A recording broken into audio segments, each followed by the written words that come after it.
Yo, looks like the TikTok ban is happening, y'all. It's set to take effect on January 19th, which is less than 2 months from today. And if TikTok is going bye-bye, I think you should at least know the monsters who did it. We need to talk about TikTok. TikTok, if you will, it is the 24/7 news channel of so many of our young people, and it's like Al Jazeera on steroids. In November of 2023, a recording was leaked of Jonathan Greenblatt, the head of the ADL, referring to TikTok as a problem that needed to be taken care of. We have a major generational problem. The issue in the United States of support for Israel is not left and right. It is young and old. And so we really have a TikTok problem, a Gen Z problem, that our community needs to put the same brains that gave us Tagli, the same brains that gave us all these other amazing innovations, need to put our energy toward this, like, fast. Now, one interesting side note here is that I came across an ADL report expressing frustration that they couldn't access TikTok's analytics the way they can with every other big tech company. Like, should they be able to do that? Anyway, now we're about a month into this war, and all these studies started coming out, making claims about the proliferation of anti-Semitism on TikTok. The most notable one from a statistician and tech executive named Anthony Goldblum, who tweeted out on November 30th that a study he commissioned concluded 30 minutes a day on TikTok makes someone 17% more anti-Semitic. Politicians like Nikki Haley would then go on to regurgitate this claim on national television. We do need to ban TikTok once and for all. And let me tell you why. For every 30 minutes that someone watches TikTok, every day, they become 17% more anti-Semitic. Except that survey didn't say that at all, because A, it conflated anti-Israel and anti-Semitic sentiments, which I believe to be different. And B, Goldblum himself admitted that he made some logical leaps when he was drawing his conclusion. But now things are really moving at a rapid pace. The next day, on December 1st, 2023, the New York Post reported that a group of 40 mostly Jewish tech leaders and business executives confronted TikTok CEO Shou Chew over their concerns about anti-Semitism and the allegedly disproportionate popularity of pro-Palestine videos on the app. One of those executives, Anthony Goldblum, the same Anthony Goldblum who we were just talking about. And from everything I understand, the meeting didn't go well in the sense that TikTok didn't commit to a kind of wholesale removal of pro-Palestinian or anti-Israel content. So from then on, the fight against TikTok pivoted from a kind of PR battle that we were just looking at to now laying the groundwork to push legislation through that would ultimately ban the app.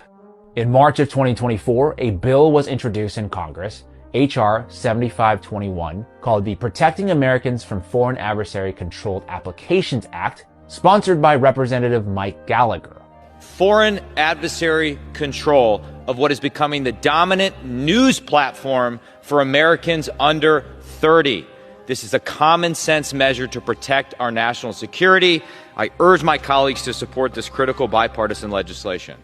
The argument is one we've heard before. TikTok, owned by the Chinese company ByteDance, could pose a threat to U.S. national security by harvesting user data, and its algorithm could also be weaponized to, quote, brainwash Americans. Now, these concerns I do think are valid in a sense, but I think it's worth noting that companies like Facebook and Google engage in similar data collection practices, and then they would go on to sell this data to China. So China is getting the data anyway. But here's where things get really interesting. You start digging into Gallagher's largest campaign donors, and you uncover a story that goes far beyond data privacy or Chinese influence. Near the top of his donor list is AIPAC, the Israeli lobby. Here's a crazy statistic for you. Of the 500 plus members of Congress, only 33 members did not receive a donation from the Israeli lobby in the last campaign cycle. So essentially, when Israel wants something from America, they usually get it.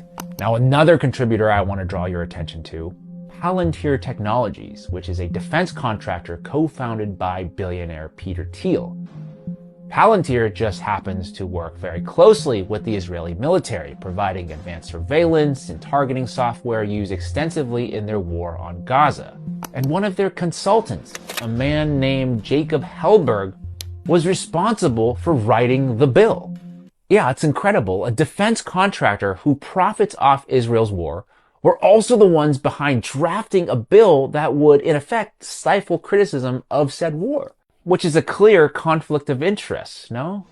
At around the same time, the Jewish Federations of North America penned a letter to Congress urging lawmakers to ban TikTok due to anti-Semitism.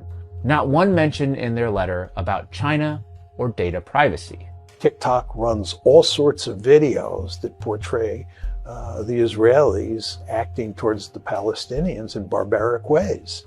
And when young people see these videos on TikTok, they obviously become remarkably sympathetic to the Palestinians, and they think badly, to put it mildly, of the Israelis.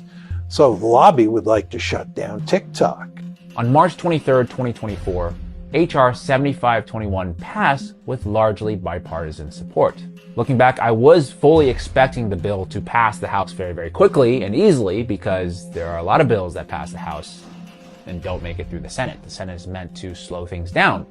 But 1 month later, on April 24th, the act passed in the Senate, again, with overwhelming bipartisan support, and was signed into law by Joe Biden on the following day.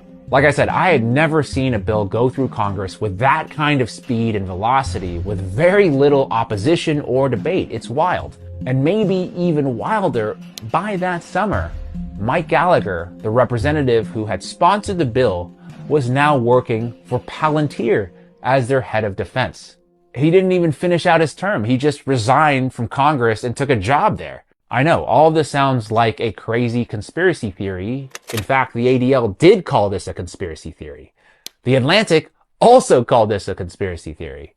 They even name-checked me in their article. Quote, "The entire world knows exactly why the US is trying to ban TikTok," James Lee declared on March 16th. Not bad for your boy here, huh?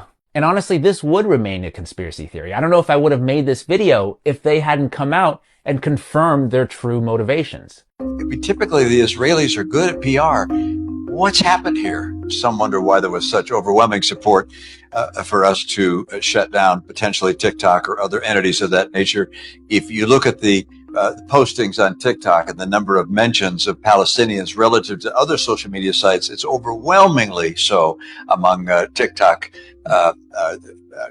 broadcasts. So I'd note that's of real interest. And that's where we are today.